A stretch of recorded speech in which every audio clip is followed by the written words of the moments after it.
All right, welcome to part 4 of my overview of the Bible story.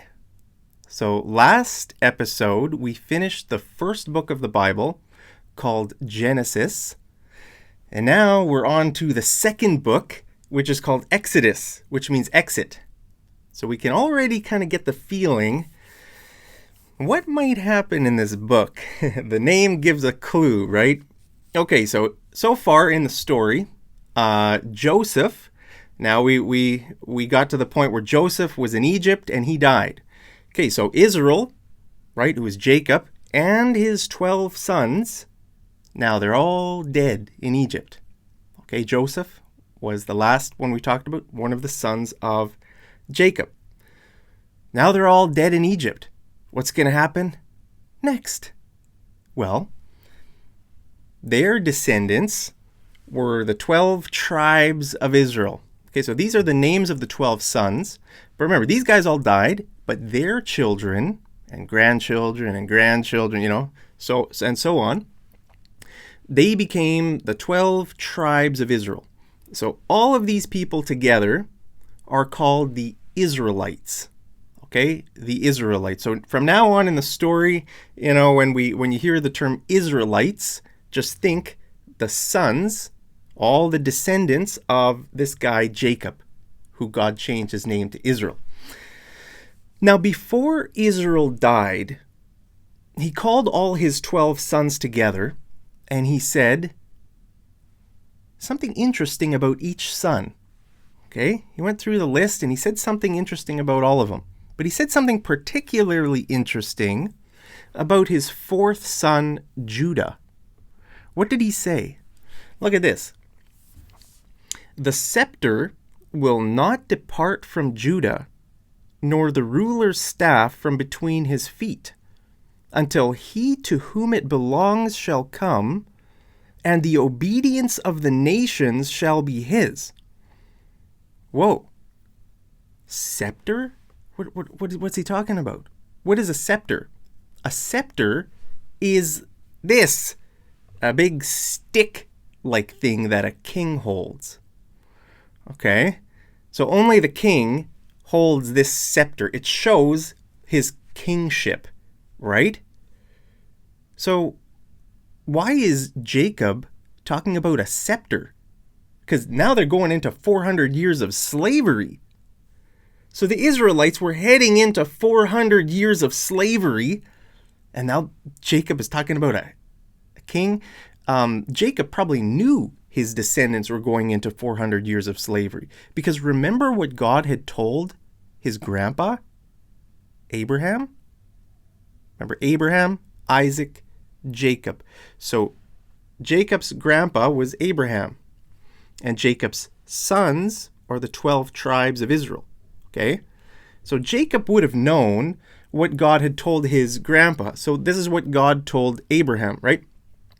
Then the Lord said to Abraham, know for certain that for 400 years your descendants will be strangers in a country not their own, and that they will be enslaved and mistreated there. But I will punish the nation they serve as slaves, and afterward they will come out with great possessions. Okay, so God is promising that they're going to be taken out. Okay, the Israelites will be freed from captivity. But why would they need a king? Why is Jacob suddenly, when he calls all his sons together, he says, I'm going to die, guys. I'm going to die. I want to bless you. I want to say some things about you. Now, why is he talking about a scepter and ruler and the nations? I don't know. But remember what God had promised his grandpa Abraham, that the whole world would be blessed through Abraham's descendants. Okay, so always keep that in mind. That's a very central theme in God's story. Remember, we're talking about God's story here, and we're talking about real history here. This isn't kind of some weird, mythological stuff. No, this is real history, and this is God's story. Okay, so the scepter will not depart from Judah, nor the ruler's staff from between his feet, until he, who's he? We don't know. Some descendant of Judah, until he, to whom it belongs, whoa, the scepter is going to belong to someone, shall come, and the obedience of the nations shall be his. The whole world? Yeah, that's what this is saying. The world will obey a future king that will come from the line of Judah. Isn't that incredible? Okay, so now we kind of have a clue. What's going to happen here? Judah, this tribe, is going to be really special. Right? Let me just see if I'm still recording. Yep, I'm still recording. All right, guys. So what's going to happen next? Let's get back to the story. So in time, Joseph and all his brothers died, ending that entire generation. But their descendants, the Israelites, had many children and grandchildren. In fact, they multiplied so greatly that they became extremely powerful and filled the land. What do you think is going to happen? Now the Israelites are really powerful. There's tons of them. Millions, probably at least a couple million of them, okay, in the land. So then, this is what the Bible says. Eventually, a new king came to power in Egypt who knew nothing about Joseph or what he had done. Remember, Joseph was the one who saved all of Egypt and many surrounding peoples too, not just Egyptians. Because God had told him to prepare food for 7 years, 7 good years, and then when the 7 bad years of famine came, then all the people in the land of Egypt would have food to eat. So Joseph, he was the ruler of Egypt for a while, but after, eventually, a new king came and didn't even know who Joseph was. He said to his people, "Look, the people of Israel now outnumber us and are stronger than we are. We must make a plan to keep them from growing even more. If we don't, and if war breaks out, they will join our enemies and fight against us. Then they will escape from the country." Isn't this predictable? It happens today. If a country gets a lot of foreigners in that country, then the local, the native people of that country start getting a bit scared, right? So it's the same as it was way back then. So what's going to happen? So the Egyptians made the Israelites their slaves. They appointed brutal slave drivers over them, hoping to wear them down with crushing labor. They forced them to build the cities of Pithom and Ramses as supply centers for the king. But the more the Egyptians oppressed them, the more the Israelites multiplied and spread, and the more alarmed the Egyptians became. All right, so the Egyptian slave masters are oppressing the people, right? But the more they do that, the more the Israelites are multiplying and spreading throughout the land.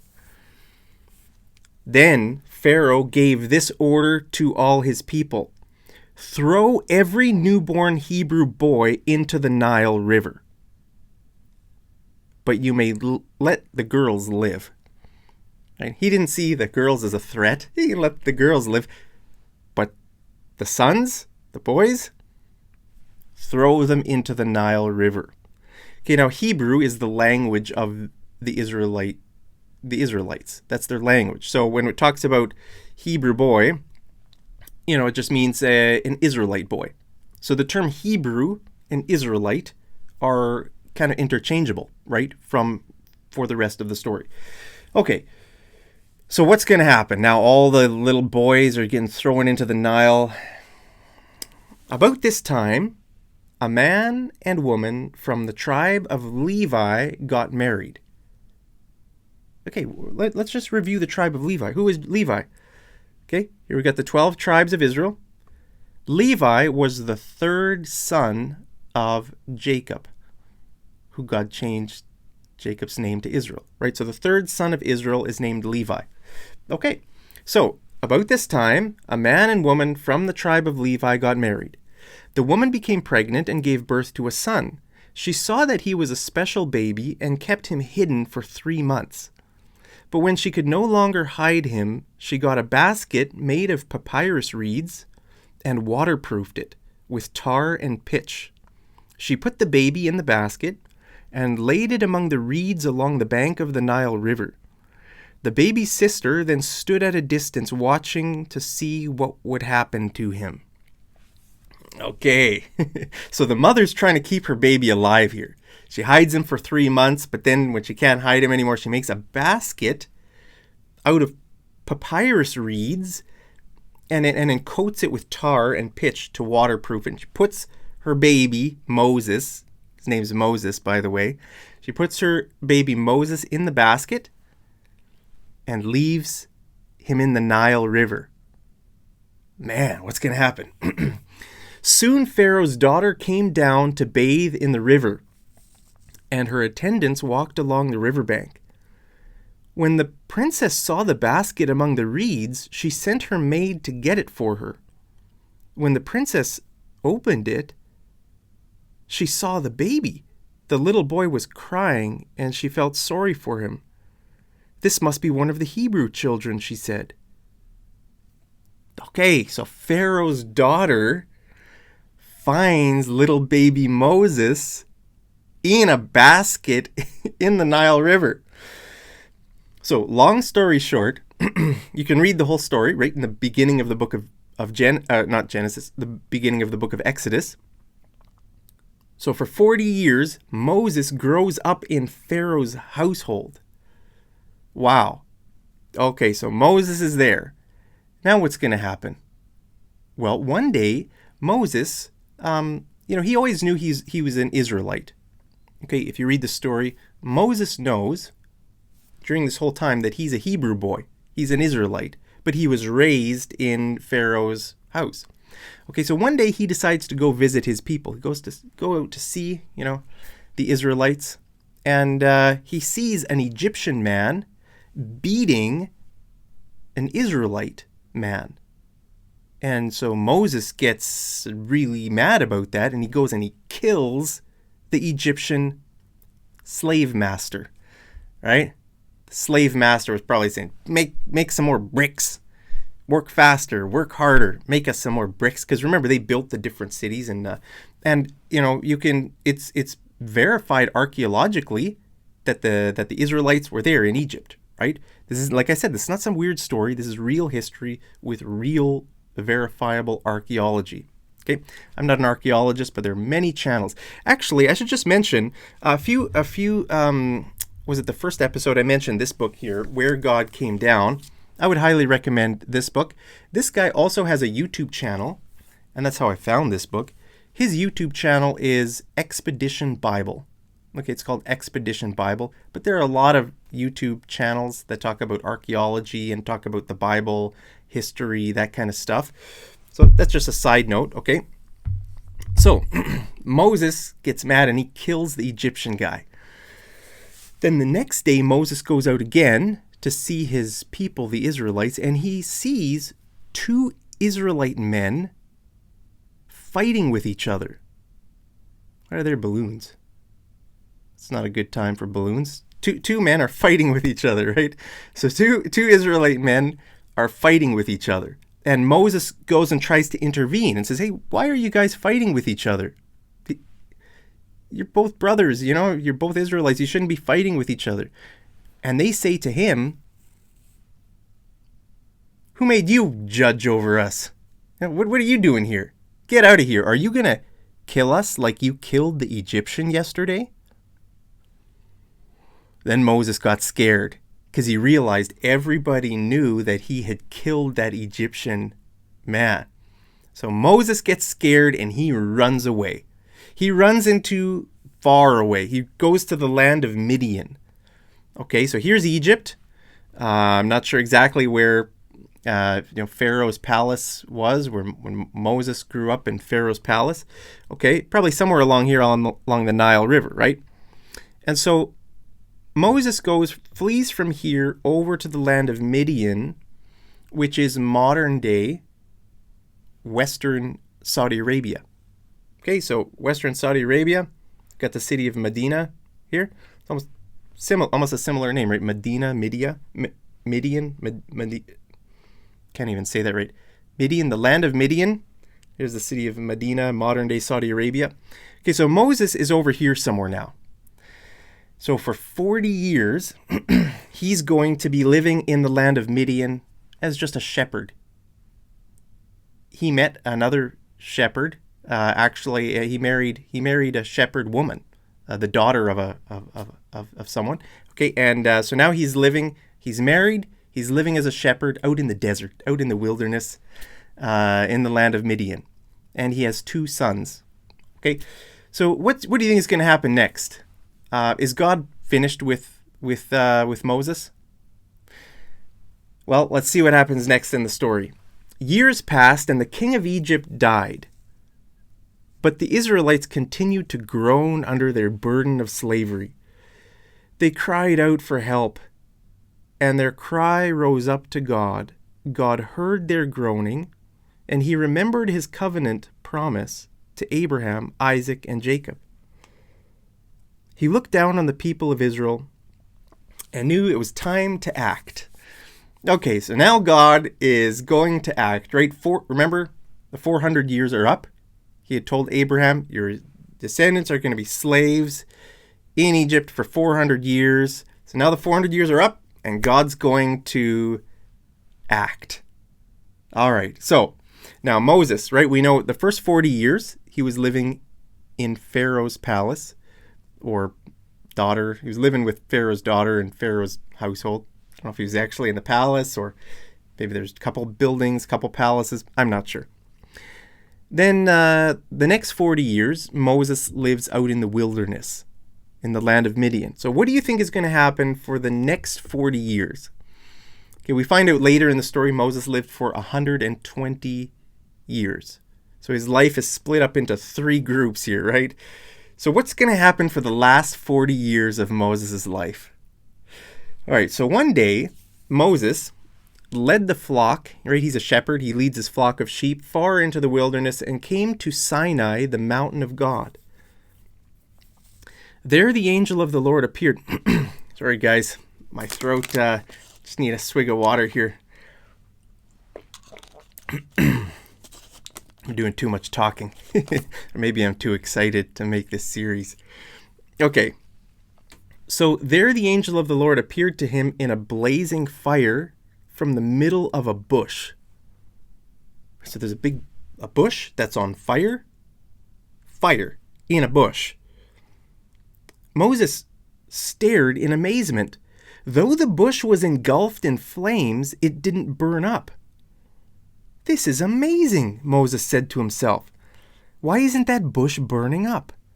I must go see it. When the Lord saw Moses coming to take a closer look, God called to him from the middle of the bush. Moses, Moses. Here I am, Moses replied. Do not come any closer, the Lord warned. Take off your sandals, for you are standing on holy ground. I am the God of your father, the God of Abraham, the God of Isaac, and the God of Jacob. When Moses heard this, he covered his face because he was afraid to look at God.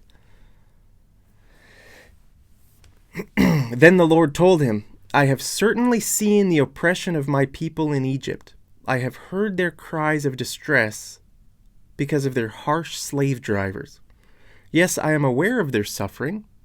So, I have come down to rescue them from the power of the Egyptians and lead them out of Egypt into their own fertile and spacious land. Okay, so now God is announcing his plan. Slavery is going to be finished. He's going to save his people and bring them into their own country. A good land, right? So, we're going to have an exit, the Exodus, right? From the people, God's people, the Israelites, from here over up to here. Now, how's that going to happen? Who's going to lead the people out? Who do you think? So God says, now go, for I am sending you, Moses. I'm sending you to Pharaoh. You must lead my people Israel out of Egypt. Okay, so now Moses is going to be the leader of the Israelites and lead them out of Egypt. But Moses protested. If I go to the people of Israel and tell them, the God of your ancestors has sent me to you, they will ask me, what is his name? Then what should I tell them? God replied to Moses, I am who I am. Say this to the people of Israel, I am has sent me to you. God also said to Moses, say this to the people of Israel, Yahweh, the God of your ancestors, the God of Abraham, the God of Isaac, and the God of Jacob, has sent me to you. This is my eternal name, my name to remember for all generations. Okay, so here God is revealing his name to Moses. Now I want to just stop for a second and talk about this. See this name here, Yahweh? So this is actually, first he says, I am who I am. It's kind of an interesting statement, right? I am who I am. This could also be translated, I will be who I will be. Okay, so sometimes languages are hard to translate. They can be translated different ways, right? So it can either be I am who I am or I will be who I will be. Remember, this is a story here. So we know that, the Israelites also would have known that a story is going to unfold because God had promised them that land over there where Abraham lived. Now they're slaves over in Egypt. So, they knew, well, a story is going to unfold. So God is going to somehow reveal himself to us. God is going to take us out of here over there into the land, right? So remember, God is the story is unfolding. We don't know all the information yet. So that's why I kind of like this. I will be who I will be. God is saying kind of who he's going to be, because right now he's a bit mysterious, right? There's a bush. The bush is on fire. Moses is like, wait, why is that bush on fire? And then God is speaking to him from the middle of the bush. So there's this kind of mystery here, right? So, now, the word, what God said is, okay, go and tell the Israelites, Yahweh, the God of your ancestors, okay? So he's revealing this word. Now, so let's talk about this word, Yahweh, okay? It's actually 4 letters. YHWH, or in Hebrew, it's Yod He Vav He. Now, some languages don't have vowels. Okay, but you still say the vowels, you just don't write the vowels. So there's been some debate on how should people say this? Like, how did God pronounce this when he was talking to Moses?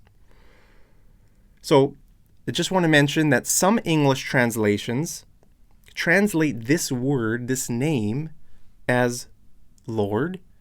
Other English translations translate it as Yahweh. Other English translations translate it Jehovah. Okay? Translating languages is very hard, guys. So sometimes translators have to kind of choose. Should we put vowels in here when we're writing it? Or should we leave it like this? Or whatever the case is. I just want you to know that these letters, these Hebrew letters, these are English letters. Let's look at what the Hebrew letters are. Because it's not YHWH, it's Yod He Vav He. Okay, so here's how Hebrew changed over the years. So at the time of Moses, Hebrew writing looked like this. Okay?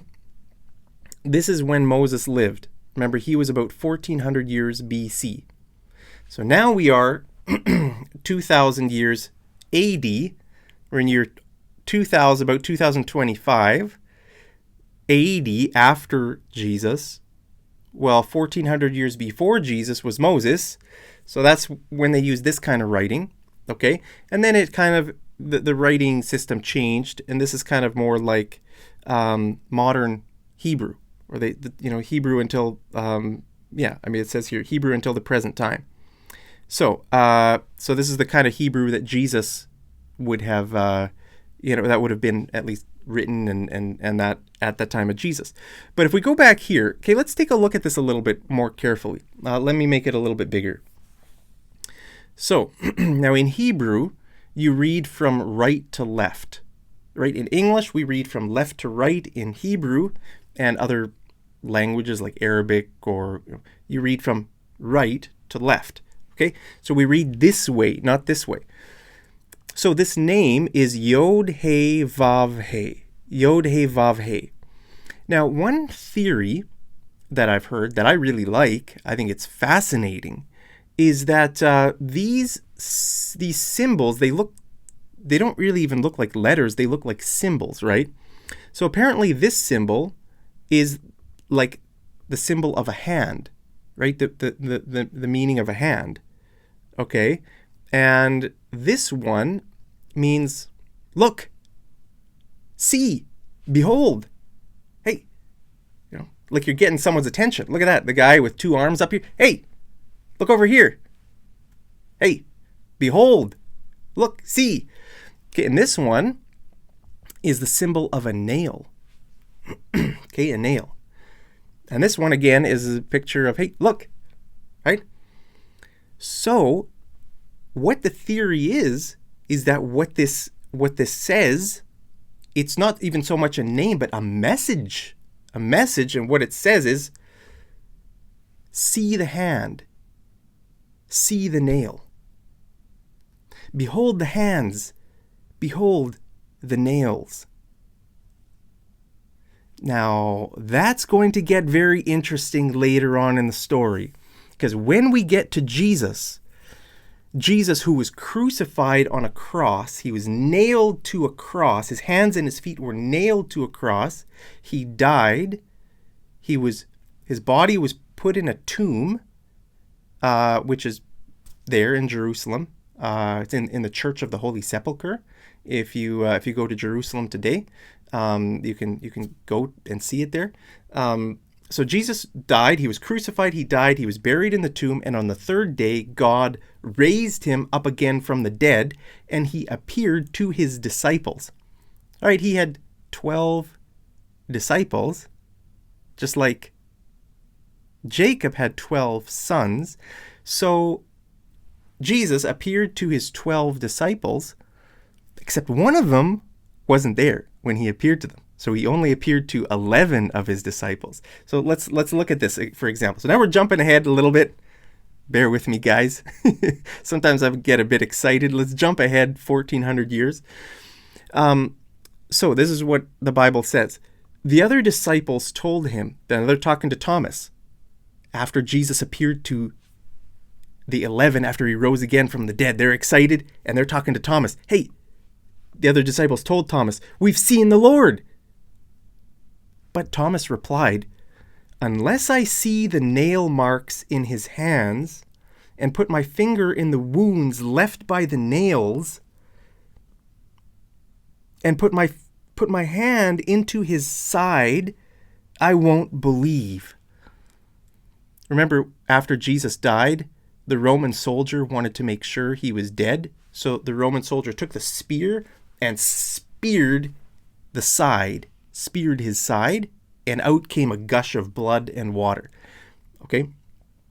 So now the disciples were there. They watched Jesus crucified. They saw him, he died, he was buried. They were extremely depressed. And then when the 11 see him alive, after he rose from the dead, they're like, hey, Thomas, we saw him. And Thomas is saying, no, I won't believe. I won't believe unless I see the nail marks in his hands. Well, what happens? A week later, they're in the same room. The doors are locked. Okay, what does Jesus do here? A week later, his disciples were in the house again, and Thomas was with them this time. Though the doors were locked, Jesus came and stood among them and said, peace be with you." Then he said to Thomas, "Put your finger here. See my hands. Reach out your hand and put it into my side. Stop doubting and believe." Thomas said to him, "My Lord and my God."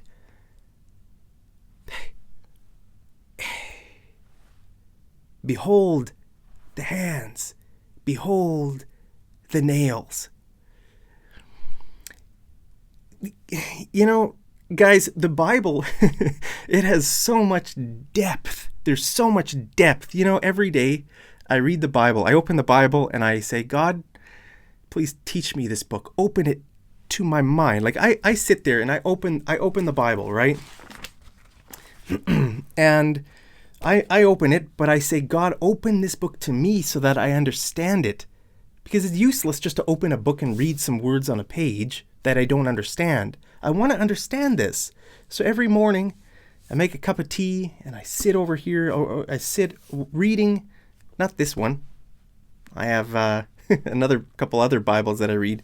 This one is it just sits here. I just use it for, I don't know, making videos. But I sit there, I say, "Lord, open this word to me." And you know, every day I'm amazed at just the depth. It's such a deep book. So here we have, in the name of God, Yod He Vav He, we see just a profound message about the future, because God becoming a man who himself was crucified, because God knows the future. God knows what's going to happen in the story. It's just profound. It's just incredible. So this is very possible meaning of this name. Look, behold the hands. Look, see the nails. Don't be faithless. Believe. Right? The word faith, we've already talked about this. God loved the faith of Abraham. Abraham believed God, and God credited that belief to him as righteousness. So God wants faith. So I don't know, guys, I'm getting a bit excited here. Sorry about that. So now where are we in the story? We're about 1400 BC. Remember, Abraham was about 2000 BC. So Abraham lived over here. Abraham was almost 100 years old when he had Isaac, right? So that brings us to 1900 BC when Isaac was born, around that time. And then we have, we've got Isaac's son, Jacob, and Jacob's 12 sons, who all came around here. So when they went down this area, it was about 1800 BC. So they were there for 400 years, and now we're at 1400 BC. Does that make sense? So guys, what's going to happen next? I'm very excited. Are you excited? Thank you guys so much for tuning in. I love you so much. Hope you're doing great. And as always, I'll see you over in the next episode of Mark's Bible Overview. Take care.